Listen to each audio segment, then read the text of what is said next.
Grandpa Ebu. What are you doing back in the Happy Valley?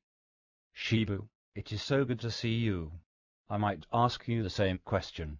Last I heard you were teaching snowboarding in Whistler. I was. But we hardly had any snow last year.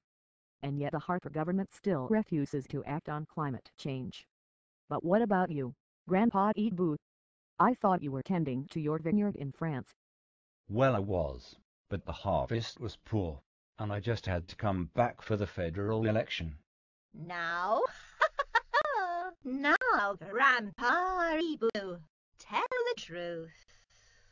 Mrs. Tibu, you're back to...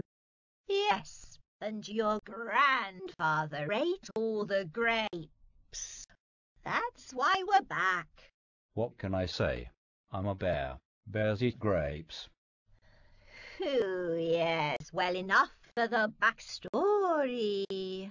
Those viewers who want to catch up will just have to watch the first 42 episodes.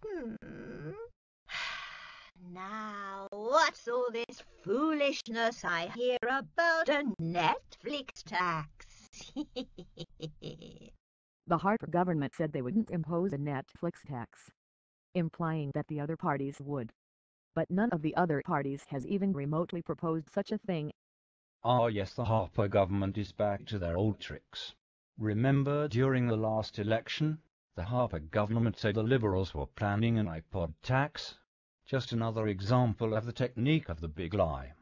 Yes, those Harper Conservatives. Such a sly bunch. I remember the propaganda technique where some small grain of truth from an issue is blown up out of proportion and falsely attributed to an enemy. Yes, the Harper Conservatives are masters of this. Oh, those Harper Conservatives. How I love them. But what was the small grain of truth, Grandpa Ebu? In this case it was the CRTC. In 2014 the CRTC held hearings to determine if online streaming services should contribute to a fund to help promote Canadian content, just the way other broadcasters do. So it never was a tax specifically for Netflix. No, and it never got beyond the discussion stage, and certainly never proposed by the Liberals or the NDP. So it was another example of the big lie. The Harper Conservatives took the proposal to an absurd conclusion and attributed it to the Liberals and the NDP. Yes, just like in the last election with the iPod tax. But this time the voters are more astute. The Harper Conservatives were mocked without mercy on Twitter.